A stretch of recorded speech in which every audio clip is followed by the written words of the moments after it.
The Unrelating podcasts are meant to be for education and entertainment. They don't constitute a service or advice. For personal struggles, please reach out to a medical or mental health professional. Hey, Michelle, how are you? I'm doing well. How are you? Good. Again, we're getting up early this morning because we have a guest who's actually in London. Before we talk to her, I want to ask you a question, and this may sound a little personal, so I apologize. But have you ever felt like you were a placeholder for somebody in your relationship, or in their relationship, or in your relationship together? Can we define placeholder? Placeholder in terms of you were there as a convenience before they actually met somebody else. And or maybe you found somebody to be a placeholder. I mean, I can say the latter is not something that I've experienced because I have always felt I'd rather be with no one than just to be with someone. So I don't feel like I've treated anyone else as a placeholder. What I can say is if I have been a placeholder for someone else, I didn't know it. Yeah, I tended to have longer term relationships. No, I can't even say that.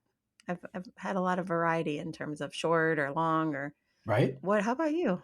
I probably had a couple placeholders, not long placeholders, but I'm sure, when I was younger, I wasn't particularly interested in settling down. So I was going through the dating motions, and you can't go back and change past behaviors, but you can only reflect on them, right? So this is actually a great topic for today because this is something I think a lot of people can probably relate to a certain degree.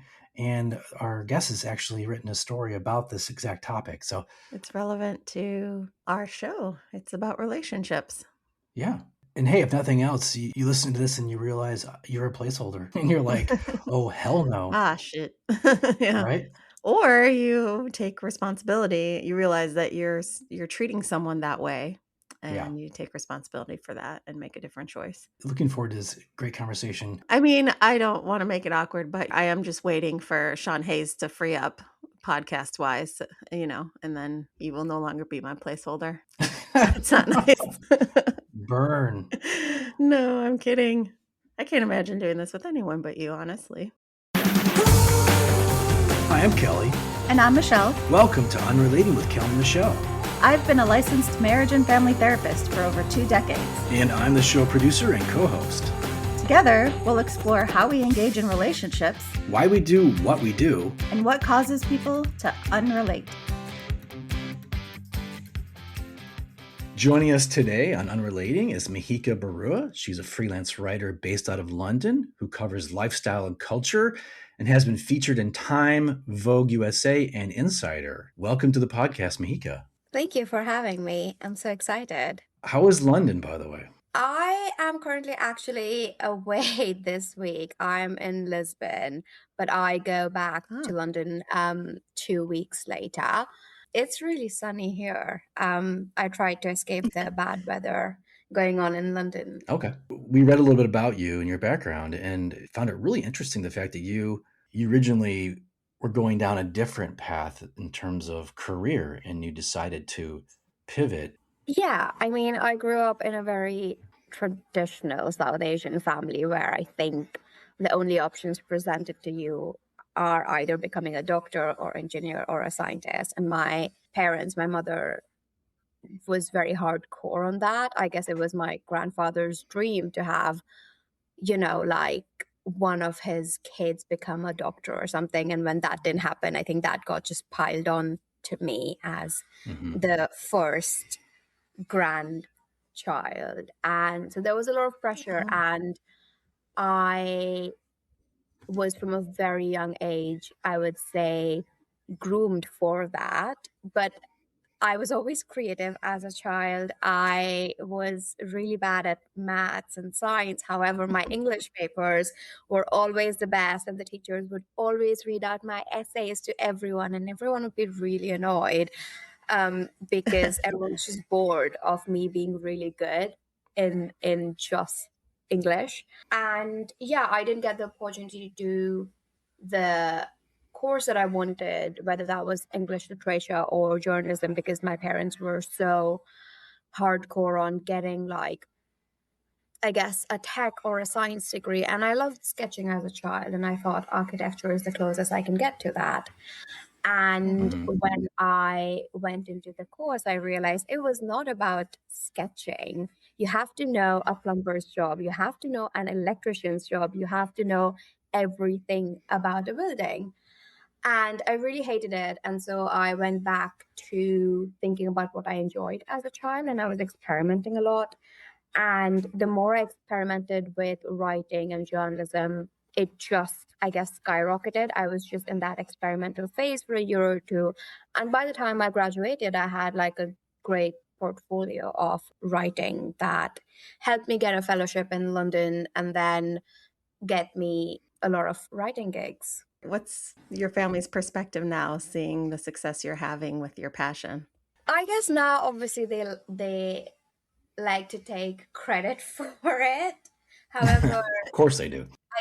yeah, exactly. But I think in the first few years when I was doing it, they tried their absolute best to discourage me. More so my mom. I remember my mom would have like her friends and children of her friends come over for like tea or dinner to try to kind of like manipulate me and talk about their professions, like, oh my god, it's amazing in engineering, like you should, do this or do that. Like it was very orchestrated, and I think they tried everything they could to kind of like dissuade me from it. But yeah, I'm really glad I held my fort and didn't give in. We're glad you did too, actually. So Thank you. Yeah, so never looking back, now you're writing articles. I've always been curious because being freelance, there's a lot of freedom to that, obviously. What is your writing process to decide what you're going to write about? What's important to you? I honestly usually look at what people are talking about, what my friends are talking about in the group chat, what are the conversations coming up again and again and again.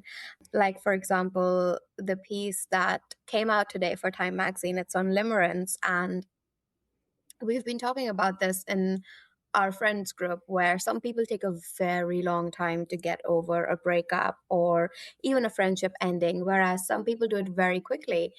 And someone else had stumbled upon the word limerence, and we had been talking about it for a few weeks. And the more I looked into it, the more I realized, oh my god, this is so common and so many people go through it. So I think most of the times I just look at conversations that I'm having again and again. Mm-hmm. It's also kind of how Michelle and I, we find topics, and we actually try to explore conversation talking points that are out there in the universe. Talking to you today was actually based off just us kind of finding your article and really being interested in that topic. So it's just funny how everything kind of aligns like that, where you find certain things that you want to talk about. I like how a lot of times people are having similar conversations all around the world, and Yeah. these topics Yes. start to become a kind of a collective mental health conversation. Since people can really relate. Like when I learned about limerence, I was like, yes, there's a word for that. Okay, I totally Yes. understand what that is. I just didn't know there was a word for it. We're going to talk today about your article about placeholders. And I was like, yes, like you're putting words to things that everyone has experienced or knows someone who has experienced. Just for the dummy in me, what's a limerence? It is such a big concept, and that's the thing. I have gone into, like, I've done such a deep dive, but I just have 900 words to sum up the whole Mm. topic, which was so hard. But basically, limerence is a coping strategy that children develop when they don't get the right validation, reassurance, and attention from from their parents. And because they're so lonely, they go into fantasy mode. So they try to imagine an alternate universe where maybe they had parents who loved them and who reassured them and who validated them. So they go into this fantasy mode because as a child, you really cannot cope with the abandonment and the grief. So that is a coping mechanism that a child develops. And then when you become an adult, this becomes your natural pattern. So when you have a relationship after it's ended, you're fantasizing about this person and you're constantly obsessed with this person. And again, there's like romantic limerence and then there's platonic limerence as well. And the same happens when friendships, turn sour. You could obsess about what you could have done correctly, what you should have said, how this happened. And, it's just this massive obsession that leads into fantasy, and you're constantly ruminating about the situation and the person. But that's just a coping mechanism you had as a child. As so many Wow. things are that we do as adults, are survival skills we learned as children. Yeah. Yeah, exactly. So yeah, speaking of articles, you wrote this article in Time Magazine that we read, and it was about placeholder partners. Really fascinating subject. Maybe you could define for us, Meehika, what is a placeholder partner? So I came across this ad, I would say a year or two ago, and it was, I think, on TikTok. One of my friends had sent it to me. And at that point, we were talking about in our group the people we know who really want to get married. And we know these people really want to get married. They've talked about this with us. However, if we know how badly they want to get married, surely their partners know that, right? And these women had been waiting for a decade. Some had been waiting for 5 years or 6 years. Some even had a breakup happen and then saw their ex marry someone else within like 6 months or a year.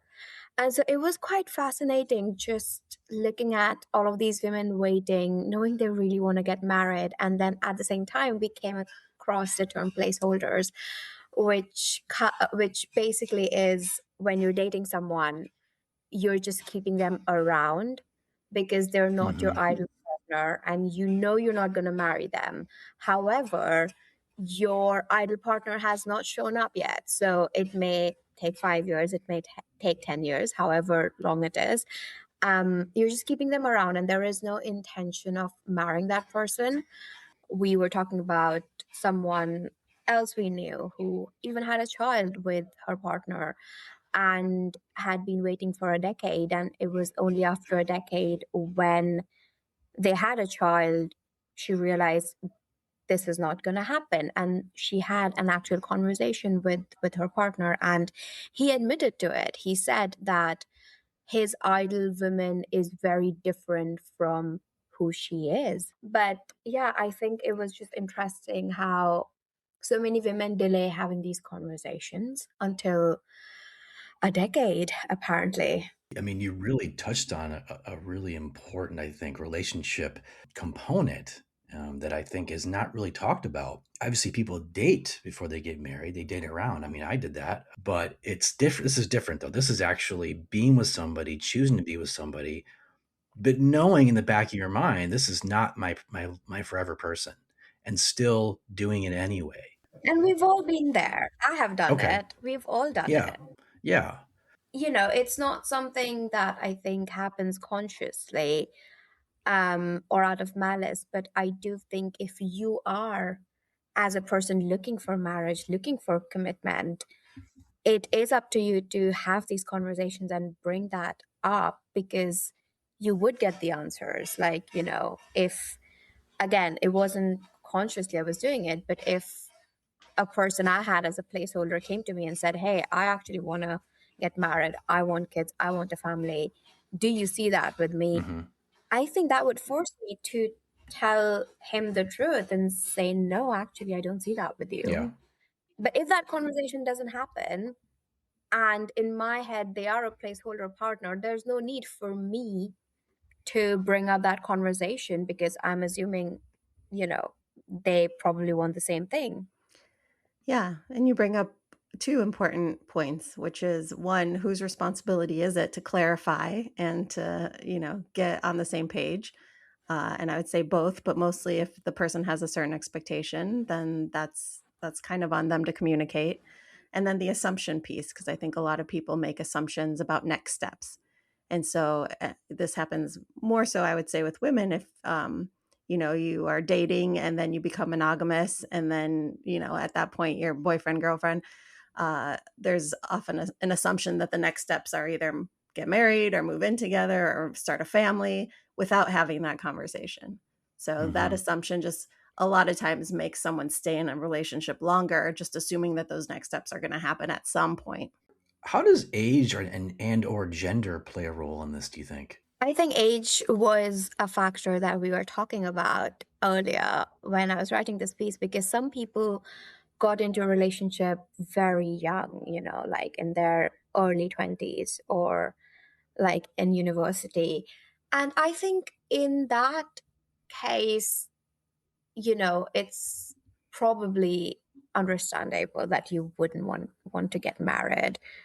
However, because of that, this can also be a bit dangerous, because we know someone who met her partner in university in her early 20s, and now she's 34 and she's waiting for an engagement ring. And I talk about that person in the piece, where she says every time they go on a vacation, she wonders, oh my God, maybe this time it'll happen. Yeah. And then on the flight back home, she is, sad because it didn't happen. And at that point, I remember having this conversation with my friend, and I just said to her, I would rather drink sulfuric acid than go through this every single vacation. Yeah, right. Because, wow, like, we know she wants to get married. We know she wants to have children and a family. Surely her partner knows that. And it also makes me wonder, how cruel that is from her partner's perspective. I mean, I haven't met the person ever, but I see him as this really cruel person in my head now, because I think it's a really cruel thing to do, to have your partner waiting for that many years, knowing that they want they want kids and a Yeah. family. And Yeah, and it's tough too, because sometimes you try and have that conversation and the answer is, I don't know. Like, I don't know if I want to get married. I don't know what I want. I don't know what I see. I'm only focused on right now. I've had clients whose partner have said that before, and let's wait and see. And they might not be wrong, right, Michelle? I mean, they Right. just don't know. Mm-hmm. I guess that's fair to not necessarily know. It's just, I think what Meehika's saying is, sometimes they do know, and there's a certain cruelty to that, and it's hard to know which is the authentic, who you're dealing with. Is it the one that knows and is doing it anyway, or the one that truly is kind of stuck and can't make a decision, or what the issue is? But also, I guess it's a bit different when one person knows and one person doesn't, because you're not allowing the person who knows to go out there and find someone who also knows what they Right. want. Because you're in this waiting period, you're in this limbo, and how far can you stretch that? I think, I do think there needs to be a deadline where you can say to your partner, hey, I'm quite sure what I want, and I think by next year, if you're not close to whatever it is, I think the situation has to change, or we might have to break up, because there's only so much time. Yeah, I think when you're younger, in your early 20s, time has a different meaning. So, the time goes by, it goes by fast. But when you're like 22, you don't think, oh, you think 35 is so far away. But then the time creeps up on you and you're in your early 30s, and then you have to start considering, if I do want children, there are certain, restrictions to that. So then it can compound the issue, or the pressure a woman feels to then be in a situation they didn't expect to be in. There's that ticking clock that women have that men don't necessarily feel it as much. Some do. In your friend's case, you mentioned how they go on vacation and she's waiting for this proposal. Has she discussed with him like her expectations? I'm sure she has. I mean, we haven't talked about it briefly, because we know how much she wants to get married. Yeah. I'm sure he knows as well, if he's her partner, right? But it was also interesting how when this piece was shared by Time Magazine on their socials, and by the way, it's out in print now because it did so well on social Oh, that great. they've put it in the current print issue as Nice. well.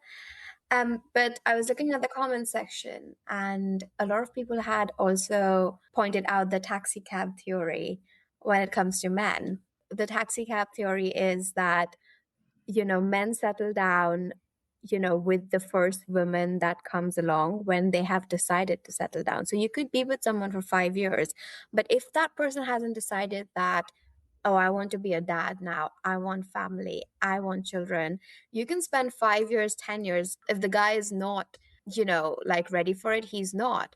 And that's why you'd see when someone's spent 5 or 6 years or 10 years with someone and they break up, and then literally within 6 months they get married. It's because this man has decided, now I want to settle down, now I want family, now I want, like children. And the first woman that comes along, like, she gets that. So it really has nothing to do with a woman's worth. It doesn't have to do anything with how great the woman is, how, amazing she is. It's all about when the guy has decided, because they don't have a biological clock to think Yeah. about. Like, they could be 40, 50, and then decide, okay, now I want to settle down, now I want children. And the first woman who comes along, um she gets that.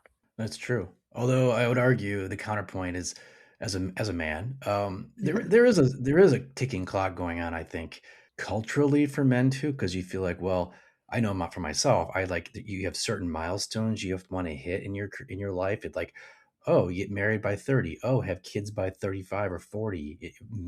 I think subconsciously you have those. At least in American culture, we have those. Men want to feel quote unquote successful or whatever that looks like. So I think to a certain degree, there is some sort of clock going on. It's just probably it's about 10 years later than I think women's clocks. Yeah.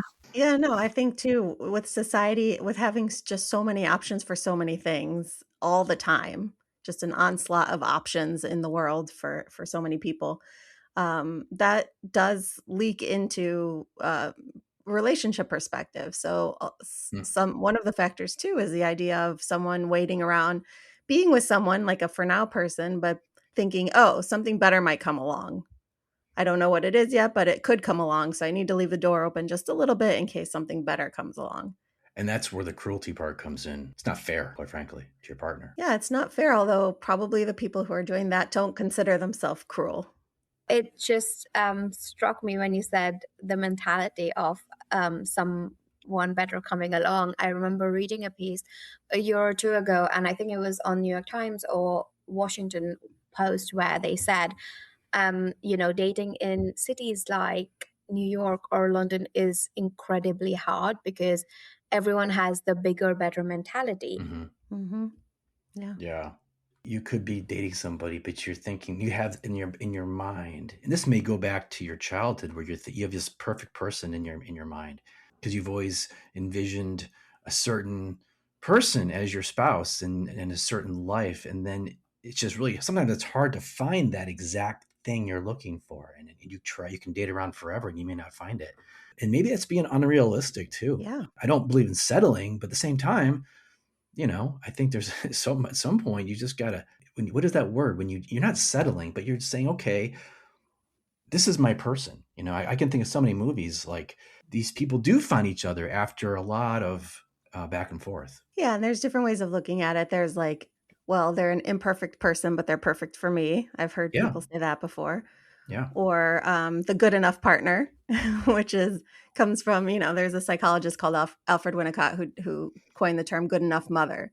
So saying there's no such thing as a perfect parent, but be good enough, like provide enough for your child to truly thrive. And so carrying that on to romantic relationships, the idea that there's no person on earth who's going to check every box you want them to check.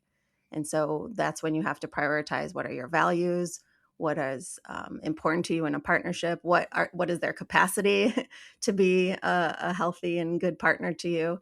And that's very individual, so it's hard to generalize, but everyone has to make that choice.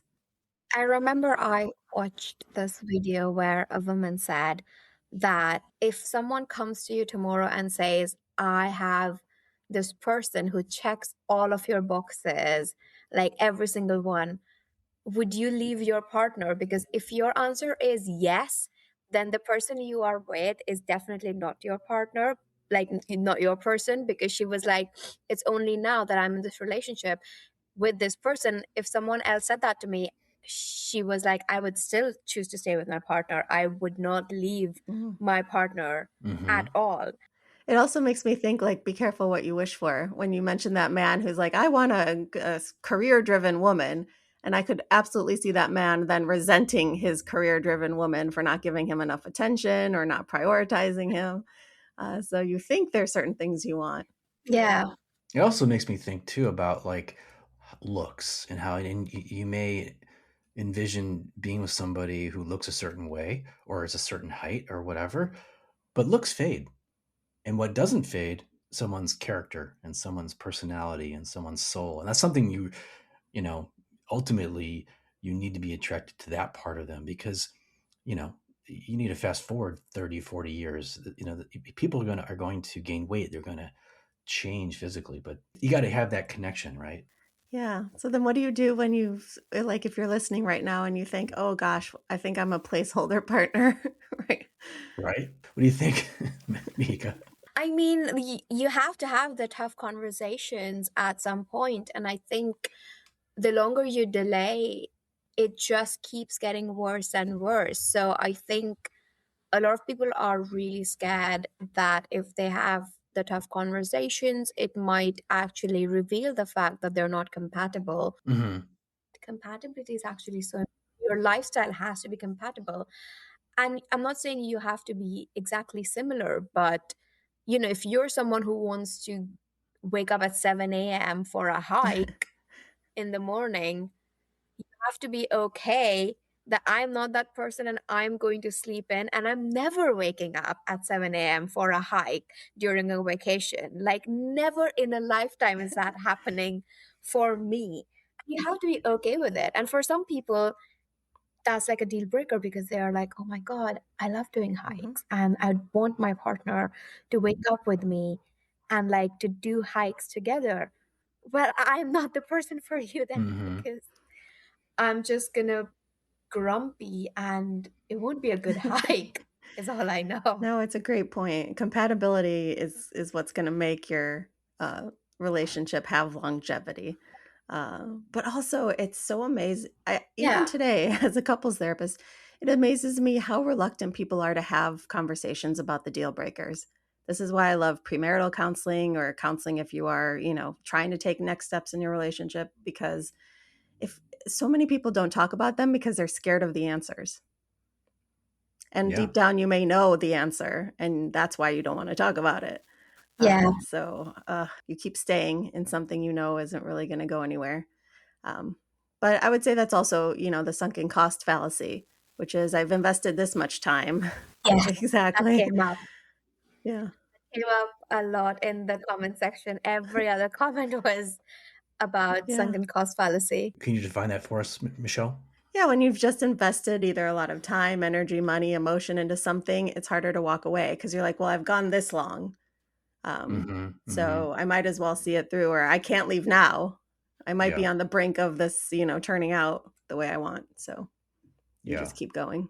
Another fear they have about the sunken cost fallacy is that they think that the next person is going Yes. to get all of that. So if I just stick out a Mhm. little bit longer, because what if the next person is literally going to get all of it and it's just about timing? What if he decides in 6 months he actually wants to propose, but I didn't stick along?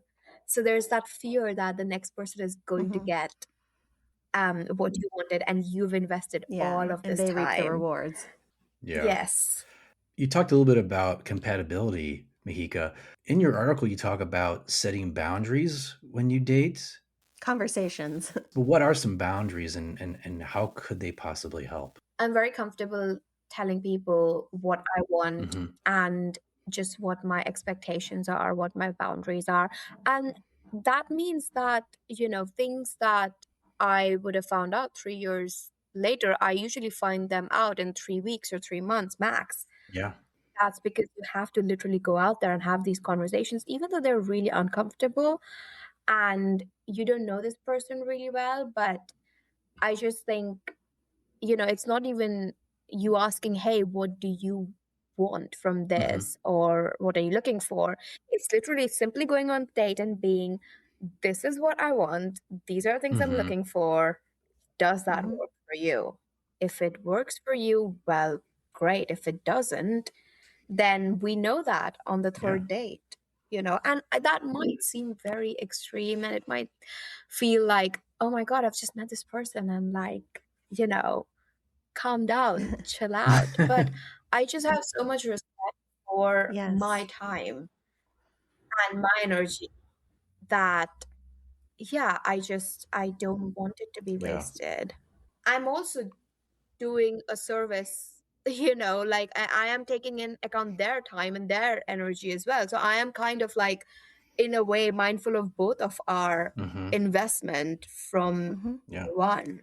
Yeah, and it's not a bad thing to weed out the guys who are going to be super freaked out by that conversation. That's my next question. What kind of reactions have you gotten when you said that? That says a lot about someone if they really can't handle that. Yeah, and it's happened where I just think when you go with that no bullshit attitude, all the bullshit usually weeds itself out. Like, I remember going on a date with this guy, and he told me that he and his ex broke up because she really wanted to move in, and he didn't want them to live together, but he wanted them to date. And I asked him how many years the relationship was, and he said 3 years. And I was like, wow. I mean, I would not even wait a year, alone like 3 years. Like, if we haven't moved in and if we're not progressing towards that or any milestone, I would be the first one to leave out, to leave basically. And he was a little bit taken aback, and he was like, really? Like, don't you think that's too soon? And I think he was trying to like justify that, but I was like, no, I mean, it's quite valid that she wanted it to progress in some way. But anyway, bottom line is I never heard from him again, and I knew I probably wouldn't, and that's okay, because I genuinely don't want to keep dating people who have absolutely no plan or intention with where they want to go. I totally respect that. I think I've never personally had a woman in a date say that to me, especially a first date.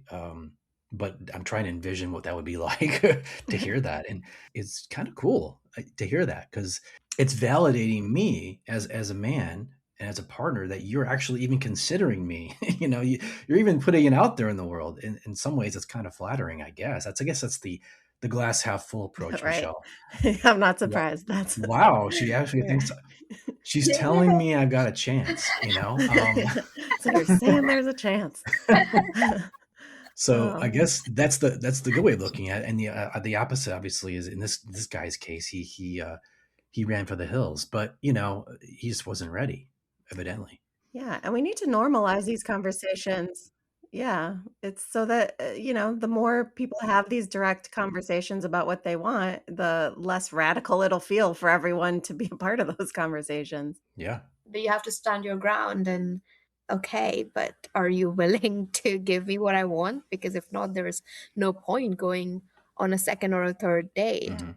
People who say phrases like, let's see where it goes, let's go with the flow. I need to know where the flow is going. I need a direction for the entire flow. Like, the flow is not flowing if I don't have direction. That should be your next, Meehika, that should be your next book. You're welcome. Well, based on that, you talk about in the article, recognizing and placeholder relationships is the best self-love. Talk more about that. Yeah, it is a very courageous act to leave. And that's not just in relationships, but also in friendships as well. You want to have those consistent friendships that you can count on. Or do you lower your expectations a little bit with friends because just knowing that there's not as much skin in the game with people in terms of friendships? So this was actually the first article I wrote for Time magazine, which was called How I Manifested Better Friendships. And it was about me writing down a list of the qualities that I want in my friendships. Yeah. So yeah, it just helped me sort of understand which friendships I'm just taking with me like a dead load, and which friendships I actually, really, really do cherish. And again, I'm not saying that you have to have all the qualities that I'm looking Mm-hmm. for, but there were people who didn't have, even 10 or 20% of them. And I was like, wow, the only reason we're friends is because we were in the same class at university Mm-hmm. or at school, and we like Taylor Swift, like Mm-hmm. that was the Yeah. only basis of our friendship. Yeah. But you have this lovely perspective, and it's so nice that you have it younger rather than waiting till you're older to gain this wisdom. But this idea of really standing your ground in what is valuable to you, and in actually believing that your time is valuable and that Mm-hmm. your energy and emotional effort is valuable. And there's so many have tos when you're an adult, and things that you don't get to choose to spend time on, you just have to. That, those pockets of time where you really could be intentional about how you're spending yourself. I love that you're being intentional about that. The piece that's coming out next week is basically about like how we look at red flags and green flags in dating, but we don't look at them while we're forming friendships. And I think we are supposed to have, I'm not saying the same standards, but at least some of the same standards that we're applying to our dating life. We should have those in our friendships as well. For example, if I said, hey, are you free to catch up on Friday? And if their response is, no, I can't do that day, but they haven't responded with, but I can do next week or next month this day. Like I started losing patience for very little things. Yeah. Because again, I would not expect that from a partner. Like if a guy is asking me, or if I'm asking a guy that, hey, are you free Friday? And he says, no, I can't do that day, but he doesn't give me an alternate Mhm. option. How is that okay when a friend does that? So Yeah. yeah, these were very, I think, small things, but it did make a difference to me. Because that person, that friend, is not showing you the same level of respect you're showing them, or at least or interest or Investment. investment. Exactly. And like, Yeah. but later on in life, your values change, and their values may change, and it may be a political affiliation, or it could be whatever. But it's really common. It's just identifying that, and then how do you address that? By the way, or do you? Yeah, I mean, with some friends, we actually had to have that conversation where we were like, we're just very different and our values are very different. It doesn't mean that we'll probably never align again, but at this moment in our lives, it Mm-hmm. doesn't make sense to keep dragging out this friendship for the sake of what we had, like, a few years ago. Um, and so, yeah, there were like a few friendships where that happened. And then there are a few friendships that naturally faded out. And I think that happened because I realized I was the one who was always reaching out and making a plan. And then when I stopped doing it, it just naturally faded out. So there wasn't Yeah. any conversation there. But I also don't think every friendship needs that, because otherwise you're just going to emotionally exhaust yourself out. So also Mm-hmm. noticing, when you don't make a plan and when you don't reach out, do they actually notice? Like, and if they don't, I think that tells you everything about where you stand. Um, so yeah, I think definitely like some friendships require that conversation because what you had was very much like there was investment from both sides, but then in other friendships, I don't think there was investment from both sides. So it doesn't require that confrontation. So it's just assessing, I guess. And sorry, as we end, circling back to what we talked about at the very beginning, which is having conversations and not making assumptions. And Yeah. so I love the idea of setting a certain standard for yourself and communicating that standard to the people in your life, the friendships, the romantic relationships. I think Kelly has heard me say this a lot. We need to start expecting more from each other in terms of Yes. the values that are important. Yeah. um, and the best way to do that is to be someone who's vocal about what you are and aren't willing to accept from another person in terms of respect and kindness and all and consideration and all of those things. Showing yourself respect and expecting that treatment from others is really empowering for people. And I can only imagine that people are going to respond to that. I demand respect because I deserve to be respected. In many ways, that's that's the approach I think we all could probably learn a lot from and learn how to do better, and it could be in a job setting too, by the way. I mean, certainly, Yes. how many times have you been in a Yeah. job setting where you're not getting respected by your employer or employees, and that's where you really need to set boundaries. Yeah, I mean, there's nothing wrong with going out into the world and being very honest about what you expect from people, whether that's in professional setting or relationships or even friendships. And Mhm. I think the thing about that is you also have to be willing to walk away when Mhm. Yeah. you don't get those things or if someone's not giving you those things. And I think this is the thing where you also have to assess, because no one's going to walk around with a t-shirt saying I can't give you that.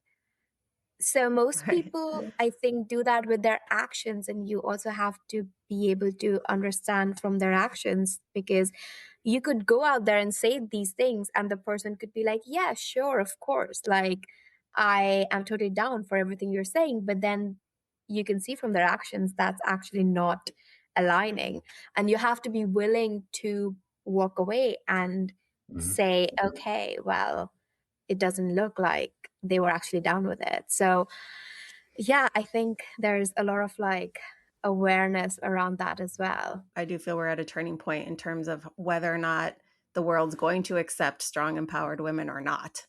And all of the different cultures and political like everything that's working against that right now. And so it may feel harder to speak up than it has before. That's not a reason to give up and not do it. I just want to acknowledge that when you are trying to be empowered and assertive, there's a lot working against you, but to Yes. keep at it.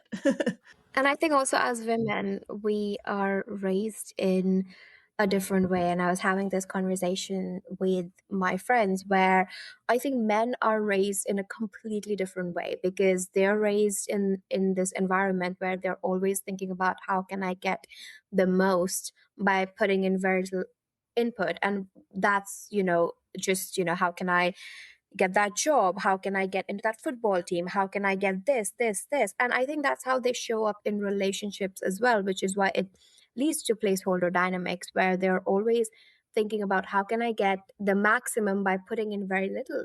Whereas as a woman, you're raised to nurture and to care for other people and to think about others before Mhm. you. So you're not thinking with that mindset that how can I get this? How can I get that? How can I get exactly what I want in a relationship? So I think that contributes so much to the placeholder dynamics, because men are getting a lot and women are caring and nurturing and sacrificing a lot. And it just, there's a power imbalance even in the relationship, which is why I think it's more crucial now than ever as a woman to go out there saying, I want this, this is what I want to get. And yeah, I just think it prevents us from being in our natural state. Mhm. So when you are out there from day one, being very intentional and very clear about what you want, there's more likelihood of you getting it rather than and I'm always kind of training myself as well, doing that even in professional settings, and asking for more in terms of my work and like my pay and things like that. So negotiating a relationship, negotiating like literal Yeah. um negotiations in your friendships, it doesn't come naturally, I think, as a woman to us, and we have to constantly train ourselves to be okay with negotiating. Yeah. Yeah. And there's more intense backlash, I think, when women speak up. So many more labels and derogatory terms to use for a woman who's strong. And, then you bring in the factor of safety across the world. So the more people like you that are out there using your voice, not just in your artistic way, but just, kind of culturally modeling what this can look like successfully, that's important. Having women out there see that it's possible and not just theoretically, let's try this, but here's someone who's doing it and doing it well. And based off that, and to kind of wrap up the conversation, Meehika, this really touches on a theme that you've addressed in the past, but about being authentic. You've written and you speak about being authentic to yourself, especially choosing a profession that you really enjoy versus something maybe your parents want you to do, and being authentic to yourself in terms of your dating and who you choose. So to kind of wrap this up, what have you learned from your journey to authenticity? I guess it's just preventing me from being in situations that I would regret. Like, I don't want to be in any situations professionally or in my relationships or in my friendships where I am just miserable and unhappy. And so, in order to Yeah. prevent myself, I have to go out and be authentic and tell, like, radically what I want, what I'd accept, what I don't accept, in every aspect of my life. Well, I think this has been a great conversation.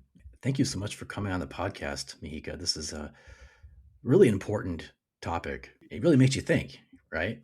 And I Mhm. guess that's our job, Michelle, to ask these tough Thank you questions. so much for having me. I mean, I loved talking about it, and I genuinely would love to have a podcast of my own as well. So I think this is so great because, as I said, you can only sum up what you're thinking in 900 Yeah, words that's Hmm. all. um, in a piece, and to be able to talk about it in detail is just, I think, very, yeah, healing. You give it the space it deserves, to Yeah. really explore.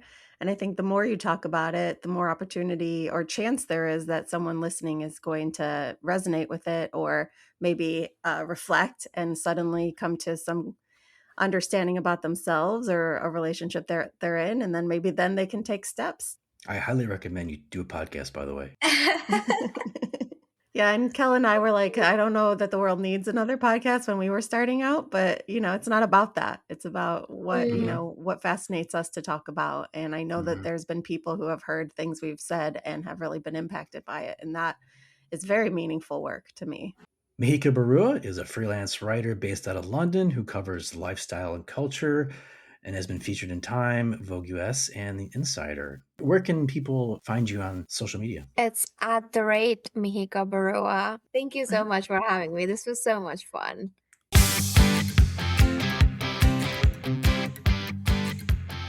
So many deep themes came out of this. You think, oh, this is like Mexica said, it's a 900-word article. You can only kind of scratch the surface.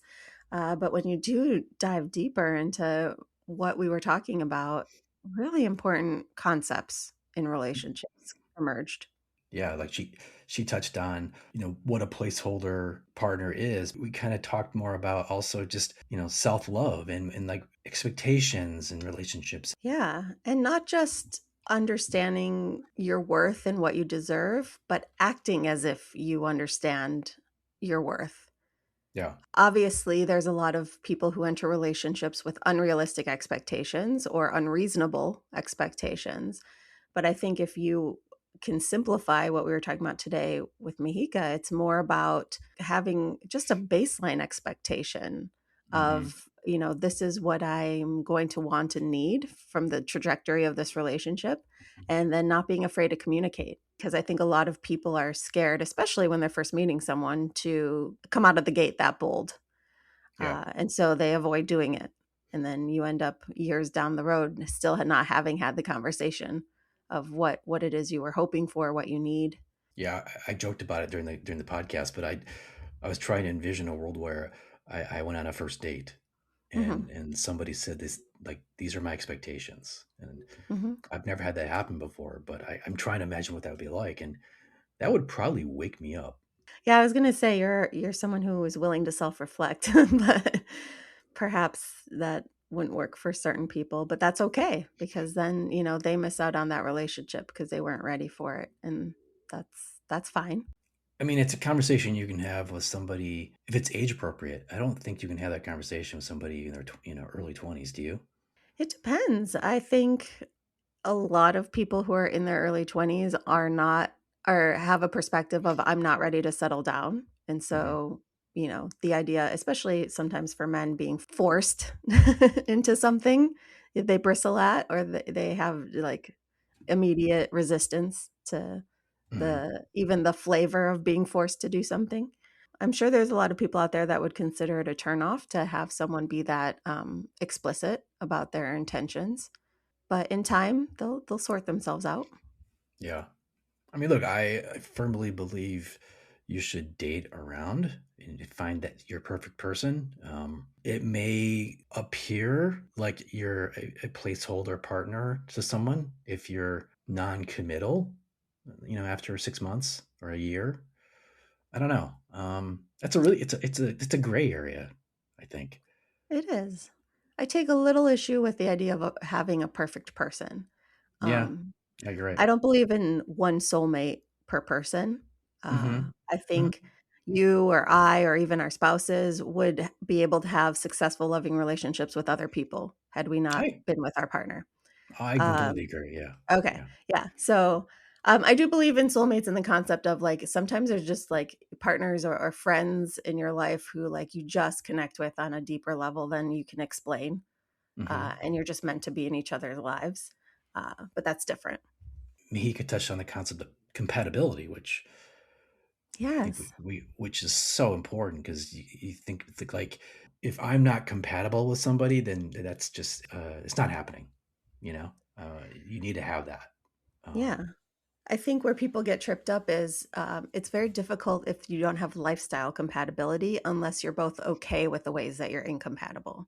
hmm. I think you can still have a successful relationship if there's emotional incompatibility. You just have to navigate that carefully. Yeah. Obviously, you're not both going to come to the relationship with the same level of kind of emotional intelligence or communication skills. You have to open up the communication channels when you do come up against those incompatible moments. Hmm. And, one of the most difficult things is not to get defensive when you're talking about things that could be improved upon. And obviously, as a couples therapist, I see that a lot with trying to help couples navigate these hard situations. Is the defensiveness can rear its head. I'm sitting here trying to think. Have I ever been a placeholder partner to somebody else? I you mean, know, I've been a for now person for someone, but luckily that was explicit. Like we talked about the fact that we're just kind of having fun, not trying to yeah, be committed. yeah, yeah. There's that. There's having fun. Whatever works for somebody is fine. I mean, certainly, I've never taken that approach, but Mhm. I totally respect Mahika and her approach, and I think it's really admirable. Yeah. And I also want to shout out to the people who genuinely are in a place where they just don't know because we have friends who were, dated for 6, 7 years before getting married. So it's not impossible. I think one partner just couldn't get over the idea of moving to that next level. And so it doesn't necessarily mean you're a placeholder just because you've been in a long-term relationship without marriage. It Hmm. just means that you have to have that conversation and find a way to help that person through whatever either like doubt or fear is getting in Hmm. the way of moving forward. Yeah. It's the same with like having kids and stuff. A lot of people feel like if I'm not fully ready, then I shouldn't do it. They want to come to some level of readiness that is hard to achieve, honestly. I don't know anyone who's ever been fully ready to get married or have kids or move forward in certain ways. And so tolerating not feeling quite ready and still moving forward, that's a difficult but important balance. Yeah, one could argue you never really fully ready for getting married or kids. Or I know I was nervous before getting married, and there's a lot of what ifs, and Mhm. it's a scary proposition. No pun intended. Um, it's a leap of faith too, right? Mhm. And you got to take it with somebody and think, no, let's just try it. Let's just do this. I believe in Yes. you. I believe in us, and I think this is something worth exploring. But for heaven's sakes, if you can set yourself up for success better, please do it. That's again, I've mentioned premarital counseling quite a bit. If marriage is something that's important to you and you find someone you think you want to marry, either on your own or with a professional, have the hard conversations about the deal breakers and about the expectations. The amount of people who don't have these conversations ahead of time because they're scared just makes things so much harder down the road. Setting up a good foundation for the Yes. relationship ahead of time. It's like building a house. You got to have a good foundation. Right. And a more transparent one. Be on the same page, whether it's work or friends or romantic Hmm. or your family, understand where the other person's coming from and whether or not you are on the same page. And if you're truly afraid of the answers because you worry that it's not going to be what you want to hear or it's going to be an answer which means you really aren't going to work out, that's something you have to face. And wouldn't you rather face that early on rather than 3 years into your marriage or 10 years into your marriage? Meehika mentioned too friendships and having placeholder friendships, and she weeds out the ones that don't align with her values or don't want to put the same amount of effort in. And I Hmm. started thinking more about that. And am I a placeholder friend? And do I have friendships that are placeholder? And Ooh, yeah. and that's a trickier one because it's like a lot of it has to do with Hmm. proximity. That's like I think the number one factor of friendships is proximity. Second to that is just putting the effort in. You got to put that effort in. Oh. And for men especially, it's really hard. I think we're really bad at that sometimes. And I mean, I just got a text the other day from a buddy of mine. I hadn't talked to him in like 5 years, but we just Hmm. texted each other like it was yesterday, you Yeah. know? So I'm just saying, like, there is a world where you can show a little bit of grace, I think, with friends. We all have busy lives, kids, careers, whatever. It's not always going to be perfect communication. I'm showing them grace, and I'm hoping they're showing me grace because I certainly could be a better friend.